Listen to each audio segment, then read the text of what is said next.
All right, guys, welcome back to Tier 3 of the Dynasty Rookie Rankings. I'm your host, Calvin Timms. Dale, you can find us over on Twitter. Go look at the YouTube. If you're not watching the YouTube or not watching the Spotify video, our Twitter handles are listed right below our video, so make sure you go check it out there. We're excited. We've just broke down Tier 1 and Tier 2.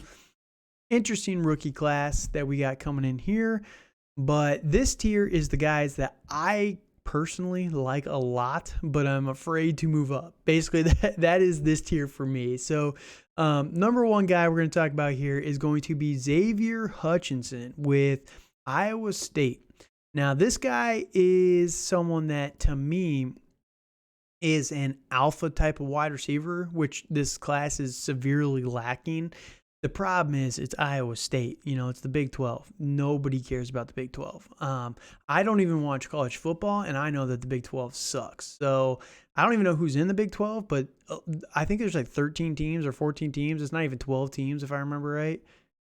There's 10 teams. 10 teams. So it's the dumbest name ever, first off, and then it sucks on top of that. So I know this. Everyone, you guys probably know this because you guys probably watch more college than I do, but I have checked out Xavier Hutchinson, and this dude is a baller. So 6'3", 205 pounds. And, it's interesting. He's labeled as a junior, senior, which I don't understand that, but he's not super old or anything like that. So I don't know why they have him listed as that, but he's someone that is very good. You look at his stats, and it's Iowa State, so you got to take it with a grain of salt, right? But Iowa State, who do they really have? You know what I mean? They're not someone that's really impressive. But 64 catches as a rookie, love to see that, for 771 yards, a 12 average, 4 touchdowns. As a sophomore, followed that up with 83 catches for 987 yards with 5 touchdowns. And then as a junior, 107 catches for 1,171 yards and 6 touchdowns. He's literally gotten better every single year for the team. And, he played with Brock Purdy, Breece Hall as a rookie. Brock Purdy again as a sophomore, which, Brock Purdy, someone interesting to kind of talk about there. But this year plays with Hunter Deckers, never even heard of him, but he has his best year so far. But he's just someone that has continuously gotten better and better. But, when you look at the stats, the funny thing is Hunter Deckers threw 19 touchdowns. 6 of them were to this guy. And I think this kid is special. I think that he's going to be someone that's going to go probably mid-rounds, like 3rd, 4th round. And I think that he's going to be a steal. You're going to be able to get this guy in the back of the 2nd, maybe 3rd round of your rookie drafts. And I think he has the potential to be a top 5 wide receiver in this draft class. So I'll stop salivating over him. What are your thoughts on Xavier Hutchinson here? No, I completely agree. I'm just glad to finally see a guy that's physical and that's willing to put his shoulder pads down and really hit somebody when it comes down to it. I mean, he's not the quickest guy, but he's still able to get separation. Like he's still able to have those deep routes, and with him being 6'3", that really does help. Like compared to some of the wide receivers that we've talked about are only like 5'10", for instance. Yeah. So so that's really going to help him really kind of stay up there on draft board. I think his biggest thing is that he has a very limited route tree, and he went to Iowa State. Yeah. So he's playing against Big 12 defenses, which aren't known to be world beaters by any means. So and he's playing on an Iowa State team that is not very good, and they're probably having to come back from a lot of games. But still, like, he is a man amongst boys when you watch tape. Yep. And I did show a couple clips, and the biggest thing is he is not afraid to get hit. He plays through contact, and you see a lot of these guys in college nowadays. And who was it we talked about? One of the running backs. I forget which one it was specifically, and I got to go back and check my notes. But one of the running backs we were talking about was he always ran out of bounds. You know, he didn't like Mm, he didn't like contact, so he tried yep. to avoid it as much as possible. And you know that works so well until it doesn't, right? And in Yes. the NFL, if you do that too long, you're going to get called out for sure. And Mm, it's good to see guys that are not afraid of contact, that are willing to be, you know, to put their body on the line. So I think that, again, he's going to be someone that goes in the mid rounds. If he gets top 3 draft capital, oh, baby, I am all in. I am all aboard. But it'll really depend on that. I think that realistically, he's probably going to be like maybe a 4th round pick. I don't really care that much. I think that he's going to be very good, but there is a real chance if he goes fifth or later, that could kill my hype for him completely. But you know, there's not too many 5th round wide receivers that really make it anymore, unfortunately. But 4th and above, I'm not too concerned.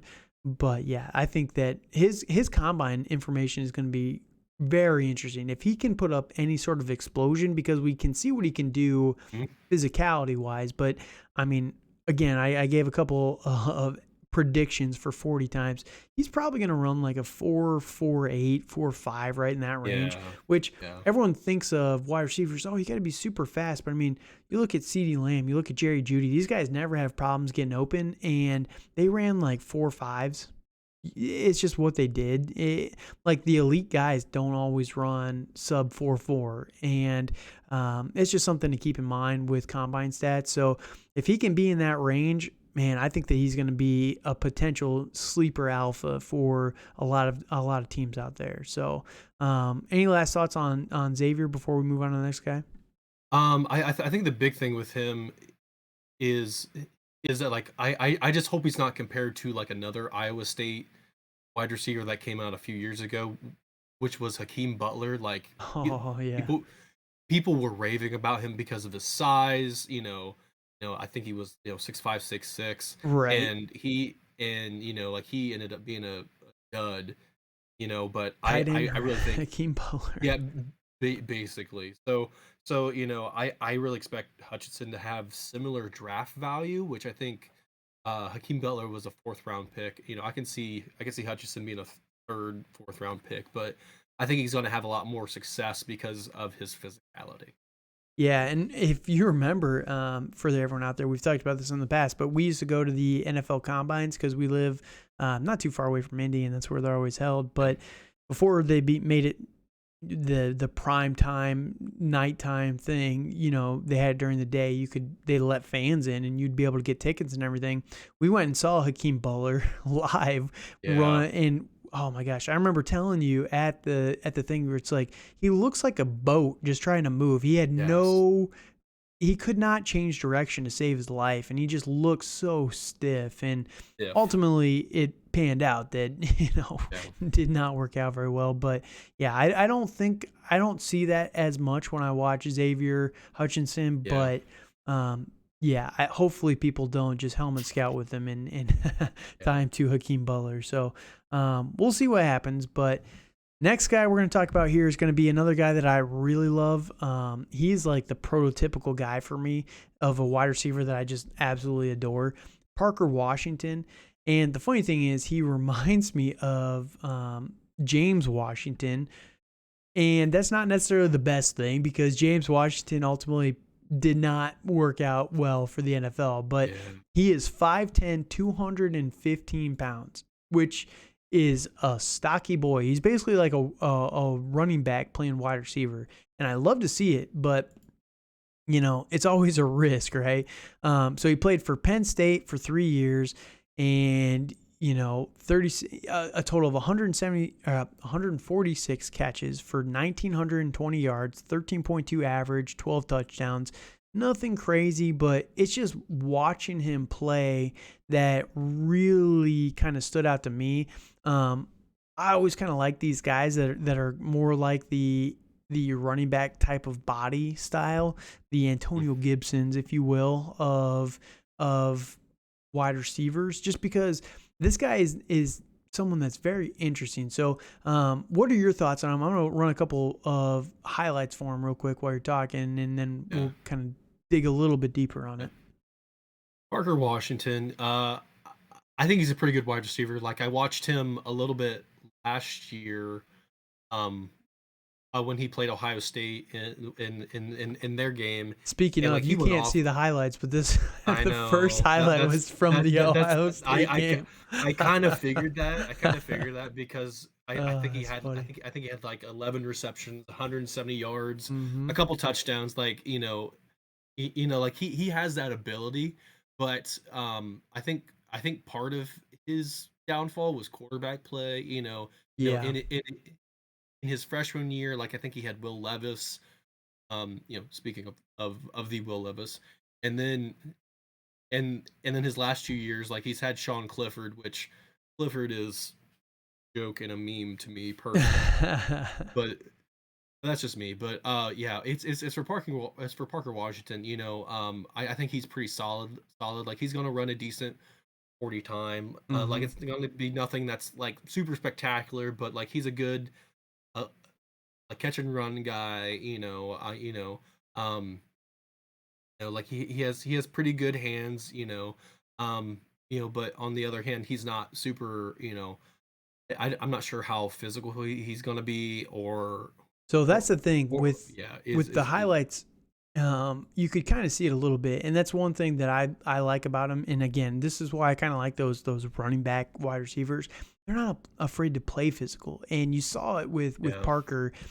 He's good at breaking tackles, and he uses his size well, in my opinion. So, to me, he's someone that kind of utilizes the whole uh, jump ball. He's a very good jump, like 50-50 Mm. type of guy.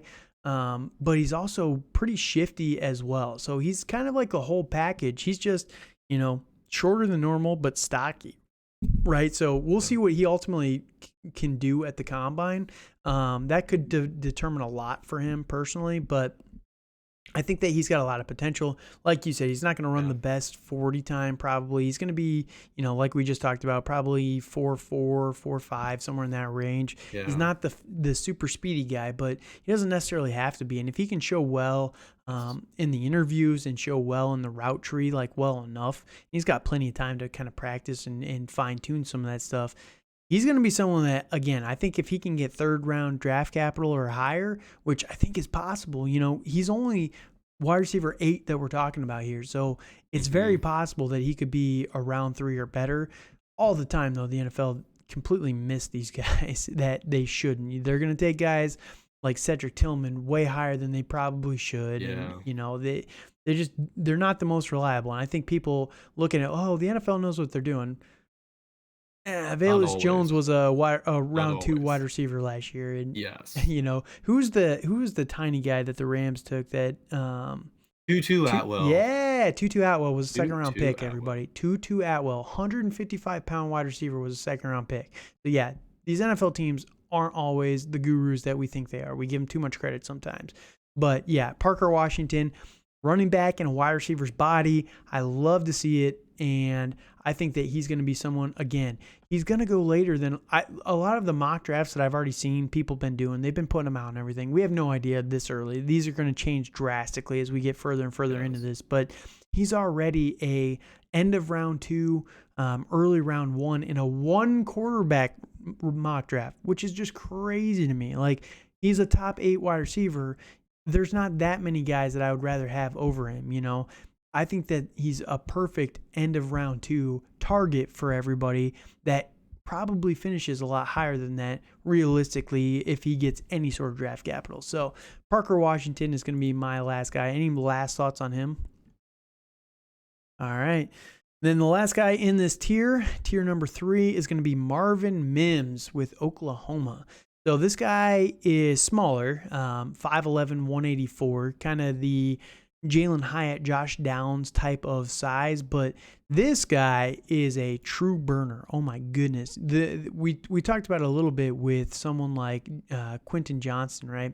Where he's a big dude and his average per catch was just astronomical. Well, this guy's a tiny dude and his average per catch is astronomical compared to pretty much everyone else in this draft class. So, the reason why I like him so much, because he's smaller, and we're going to talk about some even smaller guys in the next tier, but 123 pounds. That'd be rough. 123 catches for 2,400 yards, 19.5 average, but 20 touchdowns with Oklahoma, which Oklahoma is in the Big 12, but at least they play better competition. It feels like you could correct me here, but I feel like It feels like it. Oklahoma, they get more big name games is what it feels like, right? Yeah, Am I yeah. crazy there? Where Iowa State does not. So, Right. right. So that's the biggest thing for me. So Marvin Mims, he's a smaller dude, but he knows how to put it on you. And when you're averaging that much as a smaller guy, that means you know what to do to get open, to kind of break some of these tackles, and you're using your size to an advantage. So, what are your thoughts on Marvin Mims here? Mims is interesting. Like, he's played with quarterbacks like Spencer Rattler. He's played with Mm-hmm. Caleb Williams, and last year he played with I think Dylan Gabriel. What was his name?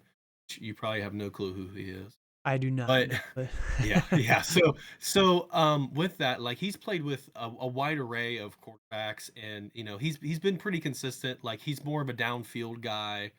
Obviously with his yards per reception, it's mm-hmm. being in the 20s, which is astronomical, crazy. Right. So I see him more of a down the field guy. Like he's a pretty good punt returner, which I think that's going to Mm-hmm. help his draft stock a little bit because he'll Right. be more versatile.